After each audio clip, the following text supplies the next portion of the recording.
അപ്പോൾ ഇന്നത്തെ ടെക് ന്യൂസും കാര്യങ്ങളൊക്കെ നമുക്ക് നോക്കാം.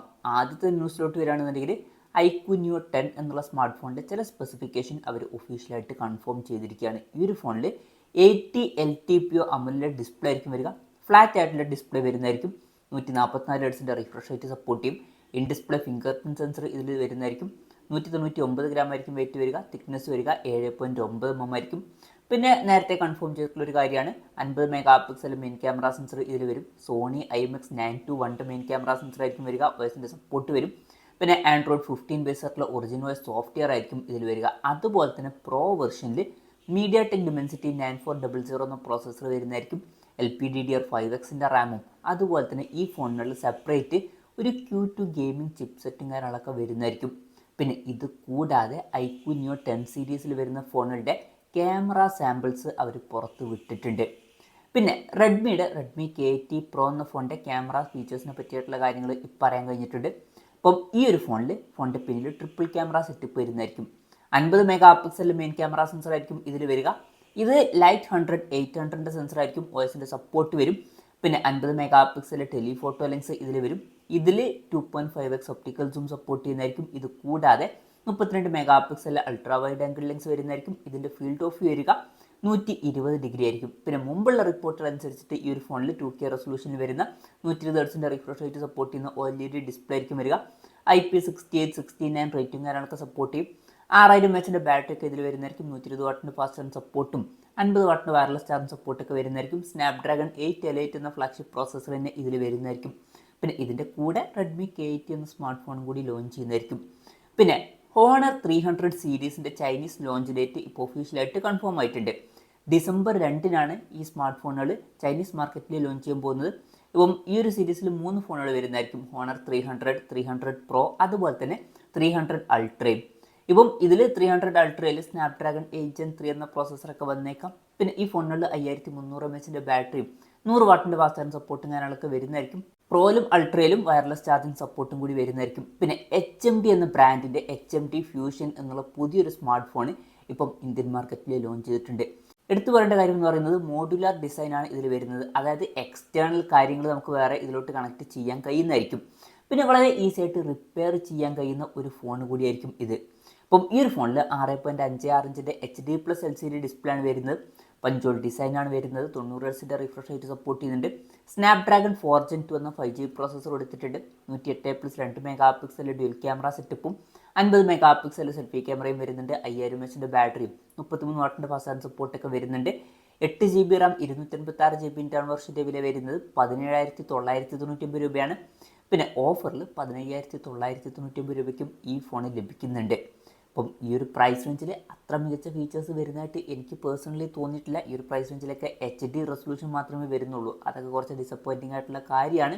പക്ഷേ ഇൻട്രസ്റ്റിംഗ് ആയിട്ടുള്ള ഒരു മോഡുലാർ ഡിസൈൻ എന്നുള്ള ഒരു കോൺസെപ്റ്റ് ഇതിലോട്ട് വരുന്നുണ്ട്. പിന്നെ ടെക്നോ ഫാൻറ്റം V Fold 2 അതുപോലെ തന്നെ V Flip 2 എന്നീ ഫോൾഡബിൾ ഫോൺസ് ഇന്ത്യയിൽ ഡിസംബറിൽ ലോഞ്ച് ചെയ്യുമെന്നാണ് ഇപ്പോഴുള്ള റിപ്പോർട്ടുകൾ പറയുന്നത്. ഇന്ത്യയിൽ ഡിസംബർ 2-ൻ്റെയും 6-ൻ്റെയും ഇടയിലായിട്ട് ലോഞ്ച് ചെയ്യുമെന്നാണ് പറയപ്പെടുന്നത്. മുമ്പ് ഗ്ലോബൽ മാർക്കറ്റിൽ ഈ ഫോണുകൾ ലോഞ്ച് ചെയ്തിട്ടുണ്ടായിരുന്നു. ഇതിൽ V Fold 2-ൽ 7.85 ഇഞ്ചിൻ്റെ 2K റെസൊല്യൂഷൻ വരുന്ന ഒരു അമോലെഡ് ഡിസ്പ്ലേ വരുന്നതായിരിക്കും. പുറത്ത് 6.42 ഇഞ്ചിൻ്റെ ഫുൾ HD+ ഡിസ്പ്ലേ ആയിരിക്കും വരിക. അമോലെഡ് ഡിസ്പ്ലേ തന്നെയായിരിക്കും പുറത്തും വരിക. MediaTek Dimensity 9000+ എന്ന പ്രോസസ്സർ വരും. 50+50+50 മെഗാ പിക്സൽ ട്രിപ്പിൾ ക്യാമറ സെറ്റപ്പും 2 ഡിസ്പ്ലേയും 32 മെഗാ പിക്സൽ സെൽഫി ക്യാമറയും 5750 mAh ബാറ്ററിയും 70 വാട്ടിൻ്റെ ഫാസ്റ്റ് ചാർജ് സപ്പോർട്ടും 15 വാട്ടിൻ്റെ വയർലെസ് ചാർജ് സപ്പോർട്ടൊക്കെ ഈ ഫോണിൽ വരുന്നതായിരിക്കും. ഒരു 80,000 രൂപ പ്രൈസ് റേഞ്ചിലേക്കായിട്ട് ഈ ഫോൺ നമുക്ക് എക്സ്പെക്ട് ചെയ്യാം. പിന്നെ V Flip 2 എന്ന ഫോൾഡബിൾ ഫോണിൽ 6.9 ഇഞ്ചിൻ്റെ ഫുൾ HD+ അമോലെഡ് ഡിസ്പ്ലേ ആയിരിക്കും വരിക. ഇത് ഫോൾഡ് ചെയ്യാൻ പറ്റും. പുറത്ത് 3.64 ഇഞ്ചിൻ്റെ ഒരു അമോലെഡ് ഡിസ്പ്ലേ വരും. MediaTek Dimensity 8200 എന്ന പ്രോസസ്സർ ആയിരിക്കും ഇതിൽ വരിക. 50+50 മെഗാ പിക്സൽ ഡ്യുവൽ ക്യാമറ സെറ്റപ്പും 32 മെഗാ പിക്സൽ സെൽഫി ക്യാമറ ഒക്കെ വരും. 4720 mAh ബാറ്ററിയും 70 വാട്ടിൻ്റെ ഫാസ്റ്റ് ചാർജ് സപ്പോർട്ടൊക്കെ ഇതിൽ വന്നേക്കാം. വില നമുക്ക് ഒരു 40,000-45,000 രൂപ പ്രൈസ് റേഞ്ചിലേക്കായിട്ട് എക്സ്പെക്ട് ചെയ്യാവുന്നതാണ്. പിന്നെ റിയൽമി 14 Pro എന്ന സ്മാർട്ട് ഫോൺ ഇന്ത്യൻ മാർക്കറ്റിലോട്ട് വരാൻ പോകുന്നുണ്ട്. ഇതിൽ പേൾ വൈറ്റ് അതുപോലെ തന്നെ സ്യൂട്ട് ഗ്രേ എന്നീ കളർ വേരിയൻസ് വരുന്നതായിരിക്കും. പിന്നെ ബേസ് വേരിയന്റിൽ 8GB റാമും 128GB ഇന്റേണലും വരും. 8GB റാം 256GB ഇന്റേണൽ വെർഷനും 12GB റാം 512GB ഇന്റേണൽ വെർഷനും വരുന്നതായിരിക്കും. ഇന്ത്യയിൽ ജനുവരിയിലായിരിക്കും ഈ ഫോൺ ലോഞ്ച് ചെയ്യുക എന്നാണ് റിപ്പോർട്ടുകൾ പറയുന്നത്. ഇപ്പം OnePlus ഓപ്പൺ എന്നുള്ള ഫോൾഡബിൾ ഫോൺ നിങ്ങളുടെ കയ്യിലുണ്ടെങ്കിൽ അപ്പം അതിൽ ഓക്സിജൻ OS 15 അപ്ഡേറ്റ് എത്തിയിട്ടുണ്ട്. പിന്നെ നത്തിങ് ഫോൺ 3 എന്നുള്ള സ്മാർട്ട് ഫോൺ വരാൻ പോകുന്നുണ്ട്. ഇപ്പം ഈ ഒരു ഫോൺ ഗീക്ക്ബെഞ്ച് സൈറ്റിലൊക്കെ ലിസ്റ്റ് ചെയ്തിട്ടുണ്ട്. സിംഗിൾ കോറിൽ 1149 പോയിൻറ്റും മൾട്ടി കോറിൽ 2813 പോയിൻറ്റുമാണ് ലഭിച്ചിരിക്കുന്നത്. അപ്പം ഈ ഒരു ഫോണിൽ സ്നാപ്ഡ്രാഗൺ 7S Gen 3 എന്ന പ്രോസസ്സർ വന്നേക്കാം എന്നാണ് പറയപ്പെടുന്നത്. പിന്നെ 8 GB റാം വെർഷനാണ് ഇപ്പോൾ ലിസ്റ്റ് ചെയ്തിരിക്കുന്നത്. ആൻഡ്രോയിഡ് 15 ബേസ് ആയിട്ടുള്ള സോഫ്റ്റ്വെയർ ആയിരിക്കും ഇതിൽ വരിക. നത്തിങ് OS സോഫ്റ്റ്വെയർ ആയിരിക്കും ഇതിൽ വരിക. പിന്നെ റിയൽമി നിയോ 7 സീരീസ് ഡിസംബറിൽ ലോഞ്ച് ചെയ്യുമെന്നുള്ള കാര്യം കൺഫേം ചെയ്തിട്ടുണ്ട്. റിയൽമി നിയോ 7 സീരീസിൽ റിയൽമി നിയോ 7 SE എന്നീ 2 ഫോണുകൾ വരുന്നതായിരിക്കും. ഇതിൽ റിയൽമി നിയോ 7ൽ മീഡിയാടെക് ഡിമെൻസിറ്റി 9300+ എന്ന പ്രോസസ്സർ വരുന്നതായിരിക്കും. പിന്നെ വളരെ കൂടി 7000 mAh ബാറ്ററിക്ക് ഇതിൽ വരും. 80 വാട്ടിൻ്റെ ഫാസ്റ്റ് ചാർജിങ് സപ്പോർട്ടും വരുന്നതായിരിക്കും. പിന്നെ ഈ ഒരു നിയോ 7 എന്നുള്ള സ്മാർട്ട് ഫോൺ ഇപ്പം ആൻതുതു സൈറ്റിലും ലിസ്റ്റ് ചെയ്തിട്ടുണ്ട്. സ്കോർ വരുന്നത് 24,04,366 ആണ്. അപ്പോൾ നല്ലൊരു ആൻതുതു സ്കോറും കാര്യങ്ങളൊക്കെ വരുന്നുണ്ട്. പിന്നെ സാംസങ്ങിൻ്റെ A56 എന്നുള്ള സ്മാർട്ട് ഫോണിൻ്റെ റെൻഡേഴ്സ് ഇപ്പം പുറത്ത് വന്നിട്ടുണ്ട്. പിന്നെ മുമ്പുള്ള റിപ്പോർട്ടിലനുസരിച്ചിട്ട് ഇതിൽ 12 MP സെൽഫി ക്യാമറ വന്നേക്കാം. 50+12+5 MP ട്രിപ്പിൾ ക്യാമറ സെറ്റപ്പ് വരുന്നതായിരിക്കും. എക്സിനോസിൻ്റെ 1580 എന്ന പ്രോസസ്സർ വരുന്നതായിരിക്കും. 45 വാട്ടിൻ്റെ ഫാസ്റ്റ് ചാർജിങ് സപ്പോർട്ട് വന്നേക്കാം. പിന്നെ 6 കൊല്ലത്തെ OS അപ്ഡേറ്റും കാര്യങ്ങളൊക്കെ ഇതിൽ വരുന്നതായിരിക്കും. പിന്നെ സാംസങ്ങിൻ്റെ എക്സിനോസ് 2600 എന്ന പ്രോസസ്സർ ചിലപ്പം ക്യാൻസൽ ചെയ്തേക്കാം എന്നാണ് റിപ്പോർട്ടുകൾ പറയുന്നത്. പ്രൊട്ടക്ഷൻ്റെ ചില ഇഷ്യൂസ് കാരണമാണ് ഇത് ക്യാൻസൽ ചെയ്തേക്കാം എന്നുള്ള റിപ്പോർട്ടുകൾ വരുന്നത്. ഇപ്പം S25 സീരീസിൽ തന്നെ സ്നാപ്ഡ്രാഗണിൻ്റെ പ്രോസസ്സറായിരിക്കും യൂസ് ചെയ്യുക എന്നുള്ള റിപ്പോർട്ടുകളൊക്കെ പുറത്തു വന്നിട്ടുണ്ട്. ഈവൻ ഈ ഒരു എക്സിനോസിൻ്റെ 2500 എന്നുള്ള പ്രോസസ്സറിനും ചില പ്രൊഡക്ഷൻ ഇഷ്യൂസ് ഉണ്ട് എന്നാണ് പറയപ്പെടുന്നത്. എന്നാലും ചില ഫ്ലിപ്പ് ഫോണുകളിലൊക്കെ ആ ഒരു പ്രോസസ്സർ യൂസ് ചെയ്തേക്കാം. അപ്പം അടുത്ത് വരാൻ പോകുന്ന എക്സിനോസിൻ്റെ 2600 എന്നുള്ള പ്രോസസ്സർക്ക് ചിലപ്പോൾ കംപ്ലീറ്റ്ലി ക്യാൻസലും ആയേക്കാം എന്നാണ് പറയപ്പെടുന്നത്. പിന്നെ ഓപ്പോ പാഡ് 3 എന്നുള്ള ടാബ്ലറ്റ് ചൈനീസ് മാർക്കറ്റിൽ ലോഞ്ച് ചെയ്തിരിക്കുകയാണ്. അപ്പം ഇതിൽ 11.61 ഇഞ്ചിൻ്റെ 2.8K റെസൊല്യൂഷൻ വരുന്ന LCD ഡിസ്പ്ലേ ആണ് വരുന്നത്. 144 Hz റിഫ്രഷ് റേറ്റ് ഒക്കെ സപ്പോർട്ട് ചെയ്യുന്നുണ്ട്. മീഡിയാടെക് ഡിമെൻസിറ്റി 8350 എന്ന പ്രോസസ്സറാണ് വരുന്നത്. 8 MP ബാക്ക് ക്യാമറയും 8 MP സെൽഫി ക്യാമറയും വരുന്നുണ്ട്. 9510 mAh ബാറ്ററിയാണ് വരുന്നത്. 60 വാട്ടിൻ്റെ ഫാസ്റ്റ് ചാർജിങ് സപ്പോർട്ട് ചെയ്യുന്നുണ്ട്. ഈ ഒരു ഫോണിൻ്റെ വില വരുന്നത് 2099 യുവാനാണ്, അതായത് 24,400 രൂപ പ്രൈസ് റേഞ്ചിൽ. ഇത് കൂടാതെ ഓപ്പോ റെനോ 13 സീരീസും ഇപ്പോൾ ചൈനീസ് മാർക്കറ്റിൽ ലോഞ്ച് ചെയ്തിട്ടുണ്ട്. ഇതിൽ ഓപ്പോ റെനോ 13ൽ 6.59 ഇഞ്ചിൻ്റെ 1.5K റെസൊല്യൂഷൻ വരുന്ന ഫ്ലാറ്റ് ആയിട്ടുള്ള OLED ഡിസ്പ്ലേ ആണ് വരുന്നത്. ഫോണിൻ്റെ പിന്നിൽ 50+8 MP ഡ്യുവൽ ക്യാമറ സെറ്റപ്പ് വരുന്നുണ്ട്. 5600 mAh ബാറ്ററിയാണ് വരുന്നത്. 13 പ്രോയിൽ കുറച്ചും കൂടി വലിയ 6.83 ഇഞ്ചിൻ്റെ 1.5K റെസൊല്യൂഷൻ വരുന്ന കർവ്ഡ് AMOLED ഡിസ്പ്ലേ വരുന്നുണ്ട്. പിന്നെ 50+8+50 MP ട്രിപ്പിൾ ക്യാമറ സെറ്റപ്പ് ഇതിൽ വരുന്നുണ്ട്. 5800 mAh ബാറ്ററിയും കൊടുത്തിട്ടുണ്ട്.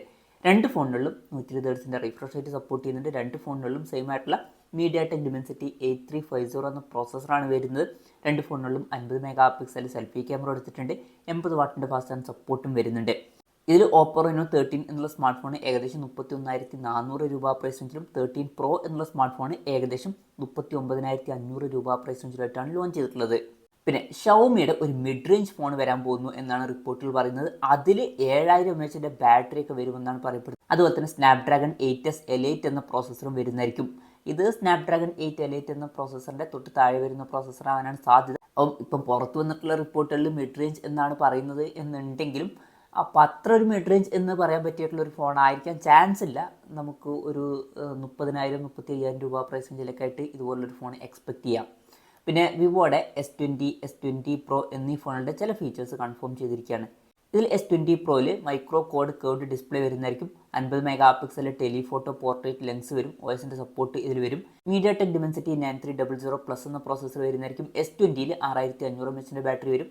തിക്നെസ് വരിക 7.19 mm ആയിരിക്കും. പിന്നെ മുമ്പുള്ള റിപ്പോർട്ടിലനുസരിച്ചിട്ട് സ്നാപ്ഡ്രാഗൺ 7 Gen 3 എന്ന പ്രോസസ്സറായിരിക്കും S20ൽ വരിക. അതുപോലെ തന്നെ ഈ ഫോണിലുള്ള 6.6 ഇഞ്ചിൻ്റെ 1.5K റെസൊല്യൂഷൻ വരുന്ന OLED ഡിസ്പ്ലേ വരുന്നതായിരിക്കും. ഇതിൽ S20ൽ 50+8 MP ഡ്യുവൽ ക്യാമറ സെറ്റപ്പും S20 Proയിൽ 50+50+50 MP triple camera setup ഒക്കെ വരുന്നതായിരിക്കും. ഈ രണ്ട് ഫോണുകളിലും 50 MP സെൽഫി ക്യാമറ ഒക്കെ വന്നേക്കാം. പിന്നെ സാംസങ് M16 5G എന്ന സ്മാർട്ട് ഫോൺ ഇപ്പോൾ ഗീക്ക്ബെഞ്ച് സൈറ്റിൽ ലിസ്റ്റ് ചെയ്തിരിക്കുകയാണ്. സിംഗിൾ കോറിൽ 552 പോയിൻറ്റും മൾട്ടി കോറിൽ 1611 പോയിൻറ്റുമാണ് ഈ ഫോണിന് ലഭിച്ചിരിക്കുന്നത്. അപ്പം ഈ ഒരു ഫോണിൽ മീഡിയാടെക് ഡിമെൻസിറ്റി 6300 എന്ന പ്രോസസ്സർ വന്നേക്കാം. 8 GB റാമും കാര്യങ്ങളൊക്കെ ഇതിൽ വരുന്നതായിരിക്കും. അപ്പം 8 GB റാം വെർഷനാണ് ഇപ്പോൾ ലിസ്റ്റ് ചെയ്തിരിക്കുന്നത്. ആൻഡ്രോയിഡ് 14 ബേസ് ആയിട്ടുള്ള സോഫ്റ്റ്വെയർ ആണ് ഇതിൽ വരുന്നത്. 1 year സോഫ്റ്റ്വെയർ ആയിരിക്കും ഇതിൽ വരിക. മുമ്പുള്ള റിപ്പോർട്ടിലനുസരിച്ചിട്ട് ഈ ഒരു ഫോണിൽ 6.7 full HD plus AMOLED display വന്നേക്കാം. 90 ഹെർട്സിൻ്റെ റിഫ്രഷ് റേറ്റ് ആയിരിക്കും സപ്പോർട്ട് ചെയ്യുക. വാട്ടർ ഡ്രോപ്പ് നോച്ച് ഡിസൈനിലെ നോച്ചേ വരുള്ളൂ. 50+5+2 മെഗാ പിക്സൽ ട്രിപ്പിൾ ക്യാമറ സെറ്റപ്പും 13 മെഗാ പിക്സൽ സെൽഫി ക്യാമറ ഒക്കെ വരുന്നതായിരിക്കും. പിന്നെ സാംസങ്ങിൻ്റെ ഒരു ഫോൾഡബിൾ ഗെയിമിംഗ് ഹാൻഡ് ഹെൽഡിൻ്റെ പാറ്റൻറ്റ് ഇപ്പം പുറത്ത് വന്നിരിക്കുകയാണ്. ഫോൾഡ് ചെയ്യാൻ പറ്റിയിട്ടുള്ള ഒരു ഗെയിമിംഗ് ഹാൻഡ് ഹെൽഡൊക്കെ വരാൻ പോകുന്നുണ്ട്. ഇൻട്രസ്റ്റിംഗ് ആയിട്ടുള്ളൊരു കാര്യമാണ്. ഇപ്പോൾ ഗെയിമിംഗ് ഡിവൈസുകളിലൊക്കെ ഫോൾഡ് ചെയ്യാൻ പറ്റിയിട്ടുള്ള ഒരു ഫീച്ചർ വേണോ എന്നുള്ളതും ഒരു ചോദ്യമാണ്. പിന്നെ അസ്യൂസിൻ്റെ അസ്യൂസ് ROG Phone 9 FE എന്നുള്ള ഒരു സ്മാർട്ട് ഫോൺ വൈഫൈ അലയൻസിൽ ഇപ്പോൾ ലിസ്റ്റ് ചെയ്തിരിക്കുകയാണ്. അപ്പം ROG Phone എന്ന് പറയുന്നത് ഗെയിമിംഗ് സീരീസിൽ വരുന്ന ഫോണാണ്. അപ്പം അതിൻ്റെ ഒരു ലൈറ്റ് വെർഷൻ ചിലപ്പം ലോഞ്ച് ചെയ്തേക്കാം. പിന്നെ റെഡ്മി നോട്ട് 14 Pro 5Gയുടെ ഇന്ത്യൻ വെർഷൻ ഇപ്പോൾ ഗീക്ക് സൈറ്റിൽ ലിസ്റ്റ് ചെയ്തിട്ടുണ്ട്. സിംഗിൾ കോറിൽ 999 പോയിൻറ്റും മൾട്ടി കോറിൽ 2922 പോയിൻറ്റുമാണ് ലഭിച്ചിരിക്കുന്നത്. MediaTek Dimensity 9300 എന്ന പ്രോസസ്സർ ഇതിൽ വന്നേക്കാം. പിന്നെ മുമ്പുള്ള റിപ്പോർട്ടിനനുസരിച്ചിട്ട് ഫുൾ HD റെസൊല്യൂഷൻ വരുന്ന AMOLED ഡിസ്പ്ലേ ഒക്കെ വരും. 200+8+2 mega pixel triple camera setup ഒക്കെ വരുന്നതായിരിക്കും. ഡിസംബർ 9 ഈ സ്മാർട്ട് ഫോൺ ഇന്ത്യൻ മാർക്കറ്റിൽ ലോഞ്ച് ചെയ്യാൻ പോകുന്നത്. ഇത് കൂടാതെ റെഡ്മി നോട്ട് 14 Pro Plus എന്നുള്ള സ്മാർട്ട് ഫോണും ആ ഒരു ദിവസം ഇന്ത്യൻ മാർക്കറ്റിൽ ലോഞ്ച് ചെയ്യാൻ പോകുന്നുണ്ട്. ആ ഒരു ഫോൺ ഇപ്പോൾ അവർ ഒഫീഷ്യലായിട്ട് ടീസ് ചെയ്തിട്ടുണ്ട്. ഫീച്ചേഴ്സ് പലതും അവർ ഒഫീഷ്യലായിട്ട് കൺഫേം ചെയ്തിട്ടുണ്ട്. IP68 റേറ്റിംഗ് സപ്പോർട്ട് ചെയ്യുമെന്നുള്ള കാര്യം കൺഫേം ചെയ്തിട്ടുണ്ട്. പിന്നെ 50 മെഗാ പിക്സൽ ടെലിഫോട്ടോ ലെൻസ് വരും. ഗൊറില്ല ഗ്ലാസ് വിക്ടസ് 2ൻ്റെ പ്രൊട്ടക്ഷൻ വരും. കർവ്ഡ് AMOLED ഡിസ്പ്ലേ വരുന്നതായിരിക്കും. ഈ കാര്യങ്ങൾ കൺഫേം ചെയ്തിട്ടുണ്ട്. പിന്നെ ചൈനീസ് മാർക്കറ്റിൽ സ്നാപ്ഡ്രാഗൺ 7s Gen 3 എന്ന പ്രോസസ്സറാണ് വന്നിട്ടുള്ളത്. ഇന്ത്യൻ മാർക്കറ്റിലും അതേ ഒരു പ്രോസസ്സർ വന്നേക്കാം. പിന്നെ iPhone 17 Air എന്നുള്ള സ്മാർട്ട് ഫോണിൻ്റെ തിക്നെസ് 6mm ആയിരിക്കുമെന്നുള്ള റിപ്പോർട്ടുകൾ മുമ്പുണ്ടായിരുന്നു. പക്ഷേ പുതിയ റിപ്പോർട്ടുകൾ പറയുന്നത് എന്താണെന്ന് വെച്ചാൽ അതിലും കുറവായിരിക്കും എന്നാണ്. അതായത് 5mmൻ്റെയും 6mmൻ്റെയും ഇടയിലായിരിക്കും ഇതിൻ്റെ തിക്നെസ് വരിക. അത് വളരെ തിന്നാണ് എന്ന് തന്നെ പറയാവുന്നതാണ്. ഏറ്റവും തിന്നസ്റ്റ് ഫോൺ മിക്കവാറും ഇതായിരിക്കാം ഈ ഒരു ഫോൺ ലോഞ്ച് ചെയ്യുമ്പോൾ. പിന്നെ MediaTekൻ്റെ Dimensity 8350 എന്ന പ്രോസസ്സർ ഇപ്പം അനൗൺസ് ചെയ്തിട്ടുണ്ട്. ഇപ്പം നേരത്തെ പറഞ്ഞിട്ടുള്ള Oppo Reno 13 സീരീസിലും അതുപോലെ തന്നെ Oppo Pad 3യിലൊക്കെയാണ് ഈ ഒരു പ്രോസസ്സർ വരുന്നത്. ഇപ്പം ഇത് 4nm പ്രോസസ്സറാണ്. TSMCയുടെ പ്രോസസ്സറാണ്. പിന്നെ ഇതിൽ 3.3 GHz ക്ലോക്ക് ചെയ്യുന്ന Cortex A715ൻ്റെ 4 കോറുകൾ, അതുപോലെ തന്നെ ഇതിൽ Cortex A510യുടെ 4 എഫിഷ്യൻസി കോറുകളൊക്കെ വരുന്നുണ്ട്. LPDDR5Xൻ്റെ റാം, UFS 4.0 സ്റ്റോറേജ് ടൈപ്പും കാര്യങ്ങളൊക്കെ സപ്പോർട്ട് ചെയ്യുന്നുണ്ട്. പിന്നെ MediaTek Dimensity 8300 എന്ന പ്രോസസ്സറായിട്ട് കമ്പയർ ചെയ്യുമ്പോൾ ഭയങ്കര വലിയ അപ്ഗ്രേഡ്സ് ഒന്നും ഇതിൽ വരുന്നുണ്ട് എന്ന് പറയാൻ പറ്റില്ല. അപ്പം ഇതൊക്കെയാണ് ഇന്നത്തെ ടെക് ന്യൂസിൽ നോക്കാനുള്ള കാര്യങ്ങൾ. എന്തായാലും ഈ ഒരു വീഡിയോ പറ്റിയിട്ടുള്ള നിങ്ങളുടെ ജെന്യുവൻ ആയിട്ടുള്ള അഭിപ്രായം ജസ്റ്റ് ഒന്ന് കമൻറ്റ് ചെയ്യുക.